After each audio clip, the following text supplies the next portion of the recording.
The way to measure human progress, are we getting better? Are we moving in the right direction? Should we be hopeful? Or the opposite? So where do you look? How do you measure this? Longevity, people are living longer. Yeah, that's progress. Many more diseases are being healed. Yes, that is progress. Far fewer people and countries are starving and poor. Yes, that is progress. But the real test is the condition of our morality. Is morality increasing or is morality decreasing? This is not such an easy matter to measure or to assess. You hear a lot of bad news, you hear a lot of bad people, sounds really, really negative, things happening that we never expected. Since the Holocaust, we thought people have become a little more sensitive, a little more humane, a little more respectful of life. But there's also good news. There is more morality. People are more sensitive. Since COVID, we have become a much more thoughtful people all over the world. And when a state mandates that the Ten Commandments, a poster of the Ten Commandments, should hang in the classrooms of the schools, of the public schools, that's a very encouraging sign. Now, there are people, predictably, who get all bent out of shape.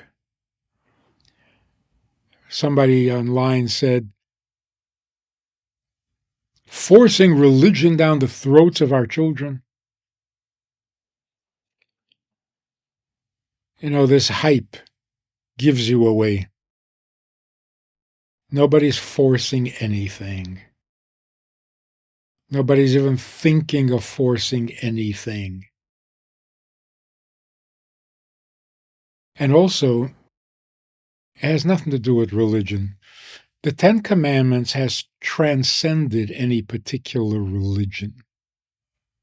The Ten Commandments are the basis of morality. If you can't talk Ten Commandments, then you can't talk morality. Is it forbidden to say in a classroom that murder is wrong? That it is forbidden? That's forcing religion down people's throats. That is dangerously absurd. So, no, it is very good news. It's very good news. Now, the Ten Commandments are not for everybody, by the way. 10 Commandments were given to the Jewish people after they came out of Egypt. And the first of the 10 Commandments reads, I am God your God who took you out of Egypt. People who were in Egypt, were taken out of Egypt, and were brought to Mount Sinai. The 10 Commandments are addressed to them. Of the 10 Commandments, there are those that are universal, that were given originally to Noah. Long before the giving of the Torah. So the 7 Noahide laws are universal because we're all descendants of Noah. The Jewish people, chosen for a task of spreading God's word and teaching God's word to the world, the Jews were given additional commandments. Like, for example, not doing any labor on the Sabbath, on Shabbos. That's not universal. Most people carry the obligation of improving the world every day of their lives. We have a commandment, make the world more inhabitable. Be fruitful and multiply, fill the earth, which was empty, and conquer it.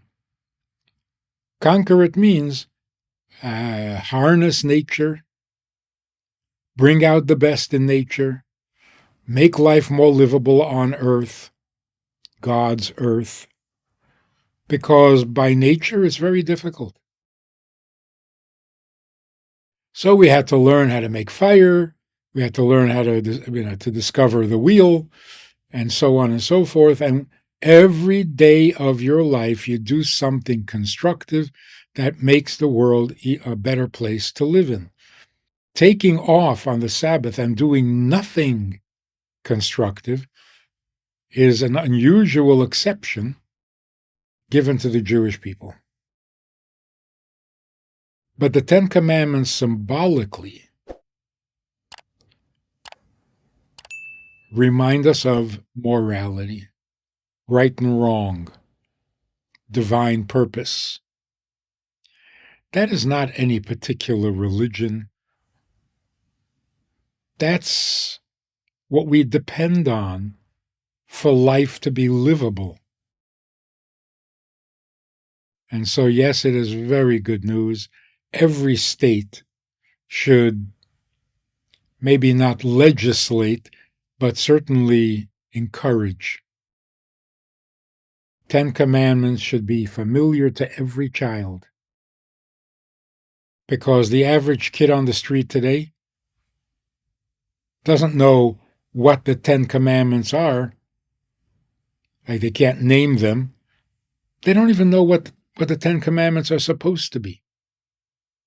They never even saw the movie. So it's time to bring back some morality. It wouldn't hurt. If you enjoyed this conversation or this topic, and you're looking for more information, or you want to hear it again from another angle, there's a way to do that. And that is in this book. It's all there. Order it from Amazon. You can read it, reread it, and share it. These ideas, these messages, this approach to life, this approach to Torah, to meaning, and to morals is vital for the world today. And we need to get this message out to the entire world.